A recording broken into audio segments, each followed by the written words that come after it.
Buenas tardes. En primer lugar, me gustaría agradecer al doctor Guerrero y a los organizadores o coorganizadores de esta jornada de estar hoy aquí con ustedes. Y me han pedido que les hable de la revisión por rigidez después de una prótesis de rodilla. Como introducción, decir que el balance articular de la rodilla a nivel funcional pues depende de los requerimientos de la flexión de la rodilla durante las actividades de la vida diaria. Como todos sabemos, para deambular en plano no se necesita más allá de los 60 grados, 65 grados, pero se requieren más grados de flexión para subir y sobre todo bajar escaleras, muchas veces más allá de los 90 grados si se trata de escalones altos. Y para levantarse de una silla baja pues puede llegarse a los 100 grados. De todas maneras, estos requerimientos de flexión de la rodilla van a depender del paciente, de cuáles son las expectativas, de qué pretende hacer cada paciente con su rodilla después de la cirugía y también de la sociedad en la que vivimos, de tal manera que los pacientes provenientes de sociedades orientales, acostumbrados a comer o a rezar sentados bajos o arrodillados, pues necesitan unos requerimientos de flexión muy superiores.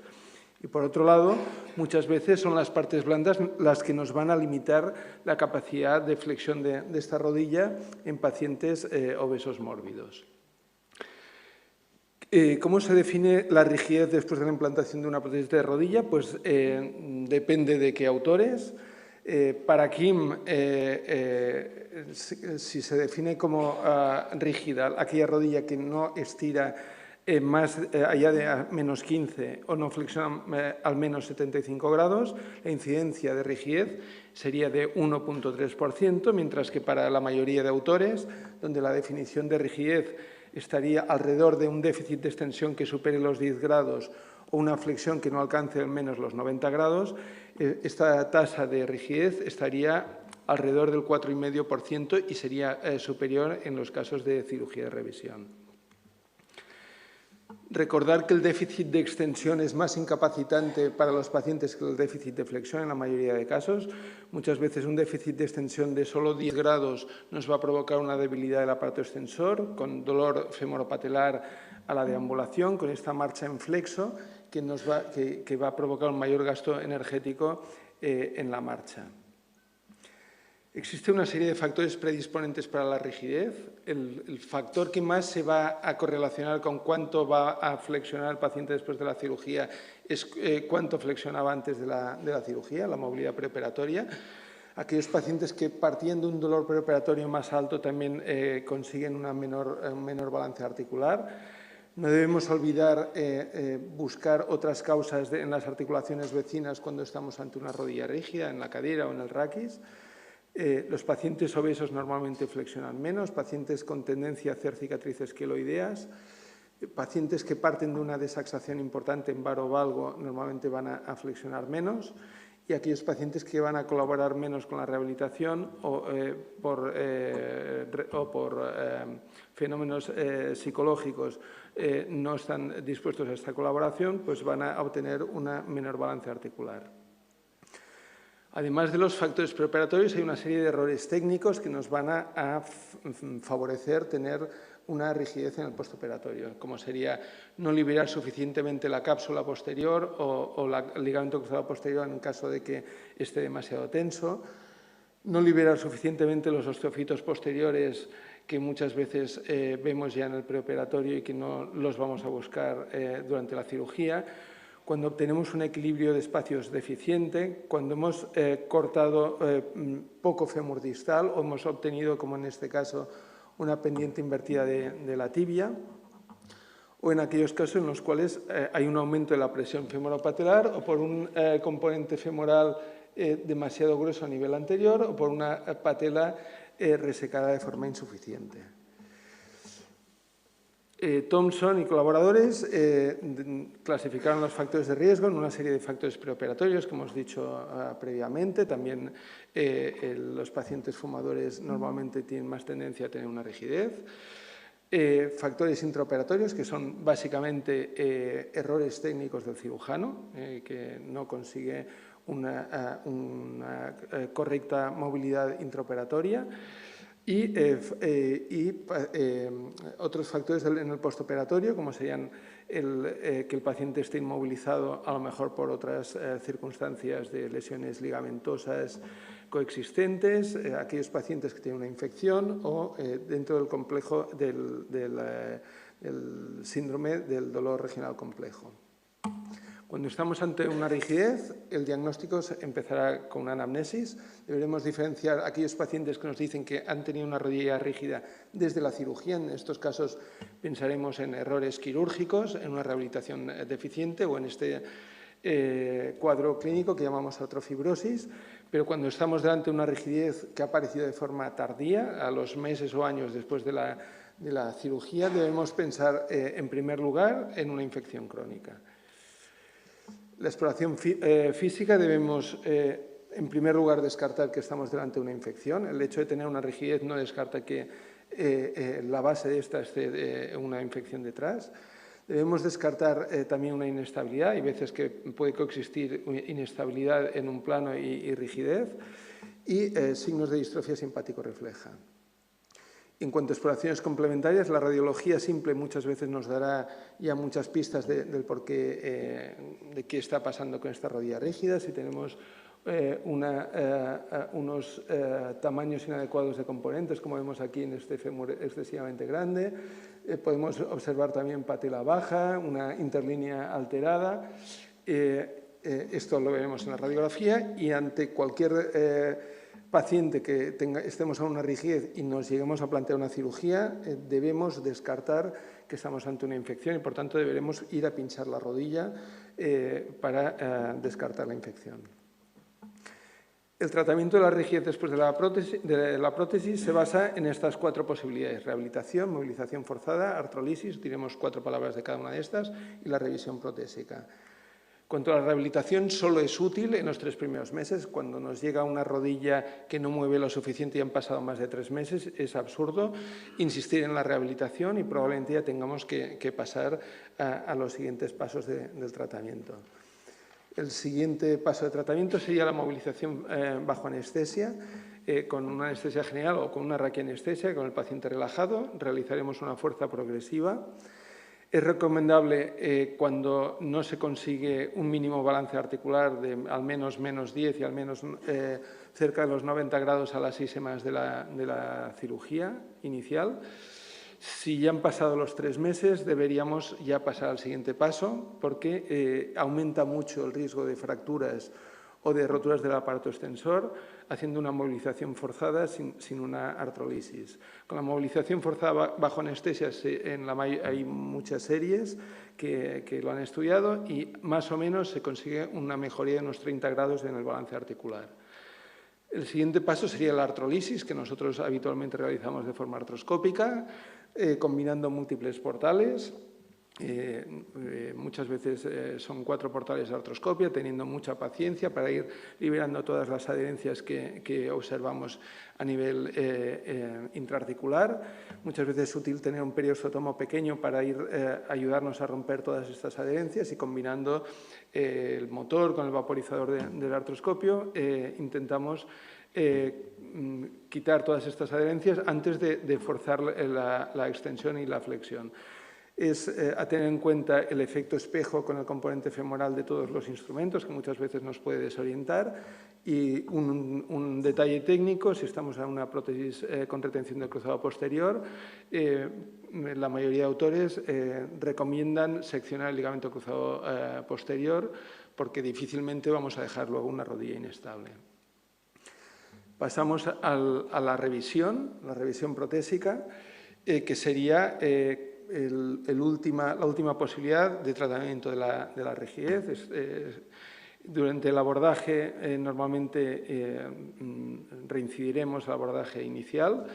Nos encontramos con una abundante fibrosis en toda la rodilla normalmente, en el fondo de saco, en las correderas, detrás del aparato extensor. Hay que tener paciencia e irlo liberando de forma progresiva. Muchas veces en estos casos partimos de una movilidad muy restringida y en estos casos es preferible ir a un abordaje ampliado que encontrarnos con una rotura del tendón rotuliano. Estos abordajes ampliados pueden ser un cuádriceps snip, es decir, un corte en el tendón cuadricipital, que nos permite una mejor exposición. No nos va a necesitar un programa especial de rehabilitación, pero sí que nos va a reducir la fuerza del aparato extensor. Otra posibilidad es hacer el abordaje en VY o patellar turndown de INSAL, en el cual se hace una V invertida, que cuando la suturamos en forma de Y, elongamos el aparato extensor. No obstante, este abordaje no nos parece muy satisfactorio porque nos obliga a proteger con férulas en el postoperatorio y estamos partiendo de una rigidez y muchas veces deja un déficit de extensión activa en el paciente. Y nosotros, cuando hay que hacer un abordaje ampliado, casi siempre empleamos una osteotomía de la tuberosidad tibial, que ya describió Dolin y popularizó Whiteside, que consiste en hacer una osteotomía suficientemente larga, de al menos 6, normalmente alrededor de 8 centímetros de longitud por 2 de anchura, y girar la tuberosidad tibial preservando el periósteo y las partes blandas laterales. Cuando acabamos la cirugía y hemos colocado los implantes, realizamos la osteosíntesis normalmente con 3 cerclajes, aunque en estos últimos años muchas veces empleamos suturas de alta resistencia en lugar de cerclajes alámbricos. Y esta sutura de la tuberosidad tibial la tenemos que hacer al menos a 90 grados para asegurarnos que el paciente va a ser capaz de flexionar al menos estos 90 grados. Tiene la ventaja la osteotomía de la tuberosidad tibial que si partíamos de una patela baja, como en este caso, pues, en el cual pues, casi no hay tendón rotuliano, pues nos permite proximalizar la tuberosidad en el momento de realizar el cerclaje. Como vemos aquí, hemos conseguido proximalizar la tuberosidad tibial y esto nos permite ganar unos grados de flexión. Durante la cirugía de revisión hay que evitar repetir los errores técnicos que muchas veces han originado la rigidez, es decir, hay que aliviar suficientemente atrás, hay que conseguir un buen equilibrio de partes blandas, hay que evitar todos los defectos técnicos de los cuales hemos hablado anteriormente. Y si en algunos de estos casos es imposible conseguir un buen equilibrio ligamentoso, pues ir a por una charnelas rotacional. En algún caso puede estar indicado cuando el tendón cuadricipital tiene una gran retracción y una gran fibrosis, realizar esta técnica de pie crusting para conseguir una mayor flexión en el postoperatorio. Un caso clínico, una paciente que después de una prótesis primaria tiene una flexión de solo 60 grados, se hace una artrolisis al cabo de 4 o 5 meses, se consigue llegar a 110 con extensión completa, cultivos negativos, rehabilitación intensiva, pero en los siguientes meses la paciente coexiste el dolor y pierde de forma progresiva movilidad, dolor e intolerancia a subir y bajar escaleras, nos pide otra cirugía. En este caso vamos a una cirugía de revisión en la cual hemos hecho una osteotomía de la tuberosidad tibial. Aquí veis cómo hemos proximalizado la tuberosidad y al cabo de un tiempo la paciente hemos conseguido una flexión de 100 grados. ¿Qué dice la literatura respecto a la revisión de rodilla por rigidez? En cuanto al tratamiento postoperatorio, normalmente se recomienda una fisioterapia muy intensiva, con el paciente ingresado algunos días con Kinetec intensivo unas cuantas horas al día. Nosotros normalmente los tenemos ingresados pues, entre 5 y 7 días, muchas veces con catéter epidural o femoral para control del dolor, y con el CPM puesto 3 horas por la mañana y 3 horas por la tarde. ¿Qué dice la literatura? ¿Qué es lo que se consigue después de la cirugía por rigidez? Este artículo de Kim consigue una mejoría en el balance articular de alrededor de 30 grados, sumando la flexión y la extensión, y mejoría muy significativa en el KSS tanto de dolor como de función de media. Este otro artículo de Van Rees, ellos emplean bisagra rotacional y es una serie que parten de un balance articular muy limitado, una media de solo 45 grados, ellos consiguen llegar a 90 grados de media utilizando bisagras rotacionales, pero a pesar de esto un 14% de recurrencias de la rigidez. Este otro artículo, aquí parten de un balance articular no tan limitado, la media de flexión es de 85 grados, si os fijáis. El balance articular mejora de media también 25 grados. Mejora la función y el dolor, pero nada que ver con lo que se obtiene después de una prótesis primaria. Decir en cuanto a las características de los pacientes, que si os fijáis, la mayoría son pacientes jóvenes, la media de edad es bastante por debajo de lo que tenemos en las prótesis primarias, más o menos igual en hombres que en mujeres, y el índice de masa corporal también es menor de lo que tenemos en la cirugía primaria, es decir, muchas veces no son los pacientes obesos los que se nos quejan de déficit de movilidad, aunque de media ellos muevan menos. En este artículo presentan un protocolo bastante complejo y que no voy a entrar de qué hacer intraoperatoriamente, de si revisar un componente, el otro componente, los dos, depende de lo que van encontrando durante la cirugía, pero sí que os quiero llamar la atención de que cuando revisan los dos componentes obtienen una mejoría mejor en cuanto a la movilidad, en cuanto a la función, en cuanto al dolor de rodilla, que cuando solo revisan un componente. Con lo cual, probablemente si estamos haciendo una revisión por rigidez, deberíamos ir a una revisión completa. Decir en este otro artículo que ellos consiguen identificar alguna causa en casi el 90% de las cirugías de revisión por rigidez, y ellos, a pesar de que tienen buenos resultados y que mejoran la movilidad, mejoran la función, etc., el 28% empeoran. Es decir, cuando a un paciente le estamos proponiendo una revisión por rigidez, hay que plantearle el escenario de que no solo pueden no mejorar, sino de que pueden empeorar. Especialmente si en casos como este, es una serie en la que ya partían de media de casi 90 grados de flexión. Probablemente son pacientes muy exigentes que flexionando más de 90 grados quieren flexionar más y algunos de ellos pues, pueden empeorar. La última referencia bibliográfica es esta revisión sistemática de 10 estudios de revisiones por rigidez. La balance articular medio de media mejora 30 grados, la extensión de media mejora 5 grados, el Knee-Score de media mejora 30 puntos, el WOMAC mejora, la función mejora, pero hay varias complicaciones y depende de las series, pero la recidiva de la rigidez está entre el 20 y el 30% de los casos. Por tanto, la causa que estamos tratando no vamos a ser capaces de corregirla en alrededor de una cuarta parte de casos, a pesar de hacer una cirugía de revisión. Como conclusiones, decir que cuando estamos ante una rigidez después de una prótesis, debemos intentar identificar los factores preoperatorios de riesgo, intentar descartar errores técnicos, descartar siempre que haya una infección, es decir, aunque tengamos la causa de que el paciente le duele por rigidez, además puede estar infectado.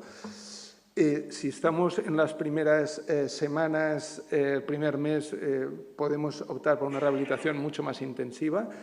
Hasta las 12 semanas nos podemos plantear una movilización forzada, pero si estamos ya a partir de los 3 meses debemos ir a una artrolisis, y si el paciente recidiva de la rigidez después de la artrolisis, le podemos proponer una revisión. Y si le proponemos una revisión, debemos informar al paciente de que tiene un riesgo de aproximadamente un 25% de no mejorar e incluso un riesgo de entre el 10 y el 15% de empeorar en cuanto a movilidad. Tener paciencia en la cirugía, es una cirugía probablemente mucho más compleja que una revisión por otras causas, porque tenemos que ir liberando muchas adherencias. Si estamos ante una patela baja, es muy útil hacer la osteotomía de la tuberosidad y elevarla después en el momento de la síntesis, y es preferible cuando estamos en una revisión por rigidez hacer una revisión completa que en una revisión parcial de componentes. Normalmente, si estamos en una cirugía de revisión por rigidez, es preferible dejar los gaps holgados, que no demasiado, o sea, más holgados de lo que hacemos habitualmente, y normalmente empleamos prótesis semiconstreñidas tipo CCK o tipo bisagra rotacional. En estos casos debemos emplear rehabilitación intensiva en el postoperatorio y podemos obtener resultados buenos, pero para nada comparables con los de una prótesis primaria. Gracias.